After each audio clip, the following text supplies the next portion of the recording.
চেন্নাইয়ে কাজে গিয়ে ঘরের ভেতর থেকে ঝুলন্ত দেহ উদ্ধার মুর্শিদাবাদের হরিহরপাড়ার যুবকের। অভাবের সংসার, পেটের দায়ে ভিন রাজ্যে চেন্নাইয়ে রাজমিস্ত্রির কাজে যায় 4 মাস আগে মুর্শিদাবাদের হরিহরপাড়া থানার স্বরূপপুর মাঠপাড়া এলাকার বাসিন্দা সাদ্দাম শেখ নামে এক যুবক। মৃত শ্রমিকের 1 বছর আগে থেকেই গ্রামে বিয়ে হয়।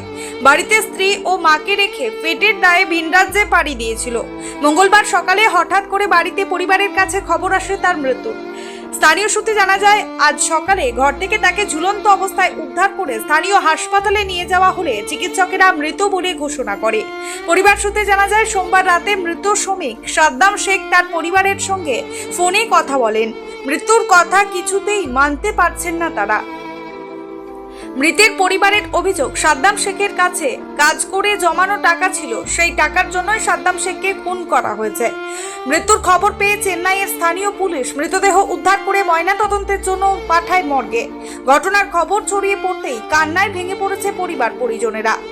এখন ওই অসহায় পরিবারকে কে দেখবে? পরিবারের তরফ থেকে সরকারের কাছে সাহায্যের আর্জি জানান। বাবার বাড়ি গ্রামে 4 মাস বেড়ে গিয়ে 5 মাসে পড়েছি। প্রথমে উড়িষ্যায় ছিল, দিয়ে উড়িষ্যায় ঠিকঠাক কাজ কাম হয়েছিল না, দিয়ে আপনার ঈদের দিন 15 আগে চেন্নাই চলে গেছে আর একটা বন্ধুর সঙ্গে। ওখানটাতে কাজ কাম করে আর বন্ধুরা বাড়ি চলে এসেছে, আর ও আসেনি। মিস্ত্রি ফোনে এমনি ভালো কোনো কথা বললে আমি বুঝাতাম, যে কোনো অসুবিধা স্বামী স্ত্রীর যা কথা হয় আমি বুঝাতাম, ও বুঝতো। তারপরে কালকে আমার সঙ্গে সকালবেলায় ভিডিও কলে কথা হয়েছে, আপনার দিয়ে বেলা 10টা হবে, 10টা সাড়ে 10টা হবে, দিয়ে কথা বললাম। দিলে আমার ঘুম আসছে, বাড়িতে টাকা পাঠাতো, দিয়ে আমাকে অনেকগুলো টাকা বললে 60,000 টাকা আছে, 500 টাকার লোড, সেই টাকাগুলো সবই পেঠে দেন না। দিলে পাগলি আমার না, এতগুলো টাকা 4 জনের টাকা ভাগ হবে, দিয়ে কার আজকে ঠিকাদার আসবে, ভাগ করে দিবে, দিয়ে সন্ধ্যেবেলায় মেরে দেবো।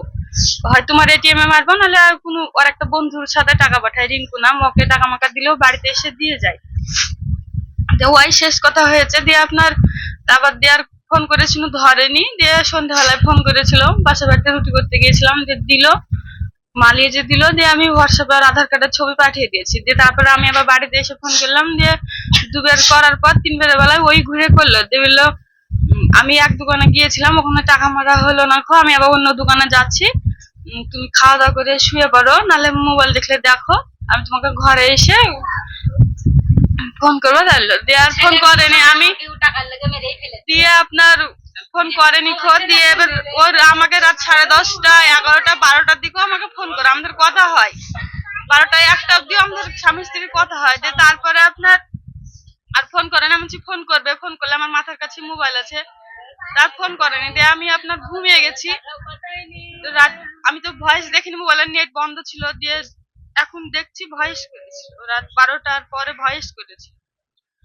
ভয়েসে বললো আমি আর বেঁচে থাকতে চাই না, আমার আর বেঁচে থাকতে ইচ্ছা হচ্ছে না, আমি তোমারও কোনো দোষ নাই, কারোর কোনো দোষ নাই, আমি কোনো ভুল ত্রুটি করে থাকলে আমাকে ক্ষমা করতে, আমার হাত পা বাঁধা। এই কথাগুলো শুনলাম ভয়েসে। আমার হাত পা বাঁধা, বুঝতে পারিনি কোথায় যাবে, বললো আমার হাত পা বাঁধা, আমার আর কোনো উপায় নাই, তুমি আমাকে কোনো তোমার কাছে ভুল ত্রুটি করে থাকলে আমাকে ক্ষমা করতে তাই বললো। এই আমার সাথে 8 মাস বেরিয়ে গেল রাজমিস্ত্রি কাজে।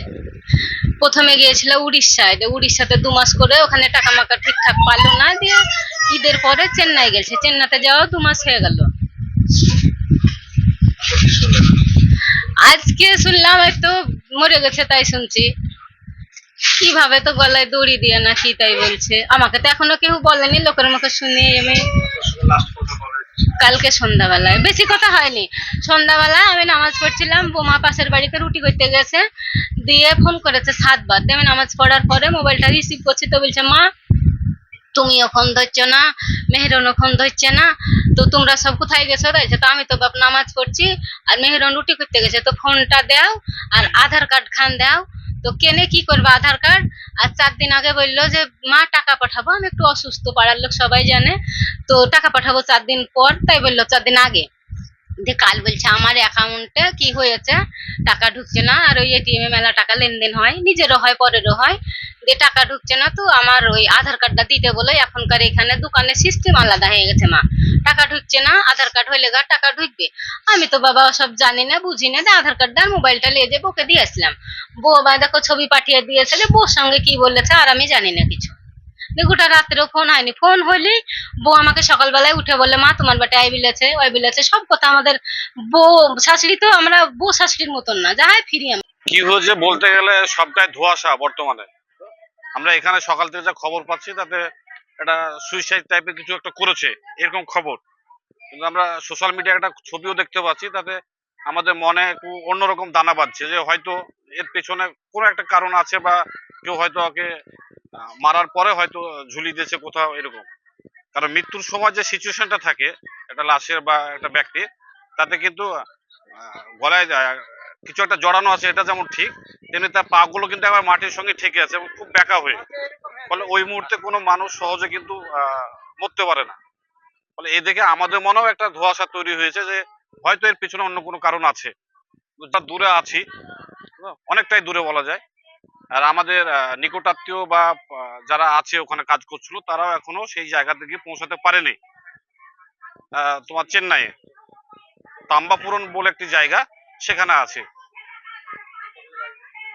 ও গিয়েছে তো 4-5 মাস আগে এখান থেকে কাজে, কিন্তু ওর আব্বাও একটা কাছাকাছি জায়গাতেই আছে, কিন্তু এখনো পৌঁছাতে পারেনি।